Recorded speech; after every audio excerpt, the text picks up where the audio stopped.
This is News 4 Tucson, live at 10.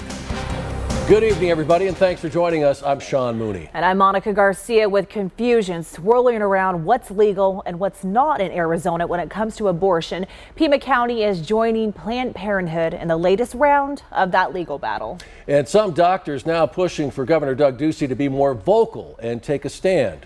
News 4 Tucson's Eric Fink has the latest developments tonight. Pima County Attorney Laura Conover joining Planned Parenthood and asking for a stay of the ruling that came down last Friday, putting an abortion ban from 1864 back into effect.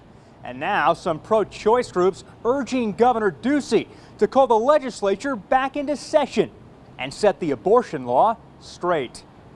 Right now, our communities cannot access health care, and that is not the position we should be in. As the executive director of ProChoice Arizona, Eloisa Lopez is livid. A judge in Pima County lifted the injunction on the 1864 abortion ban that has no exception for rape or incest. The near-total abortion ban could send doctors who perform an abortion to jail.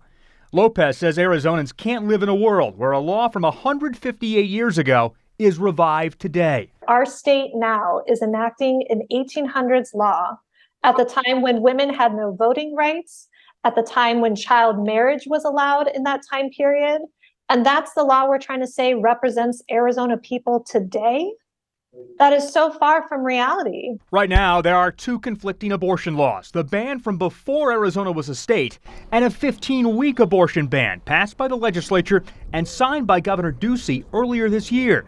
Various pro-choice groups writing a letter to the governor asking him to call a special session of the legislature to repeal the Civil War-era ban. Now he has remained quiet after the ruling was announced last Friday, and we are calling on him to repeal this bill from the 1800s that is not relevant to our communities right now. A spokesman tells News 4 Tucson the governor's office is reviewing the letter. And now Pima County joins Planned Parenthood in asking for a stay of last week's ruling that lifted the injunction on the 1864 law. County Attorney Laura Conover says she's hearing from doctors asking for guidance because they don't know what to do. My number one obligation is to seek justice.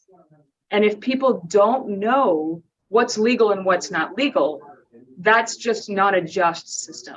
Conover's preparing for a lengthy legal fight. It was critical in 1973 that providers have clarity on what was legal and not legal as Roe versus Wade made its way to the United States Supreme Court. And it couldn't be more critical now after 50 years of modern medicine and modern reproductive health care. I dare say it's even more critical now. And so we're prepared for a long journey. I'm Eric Fink, News 4 Tucson.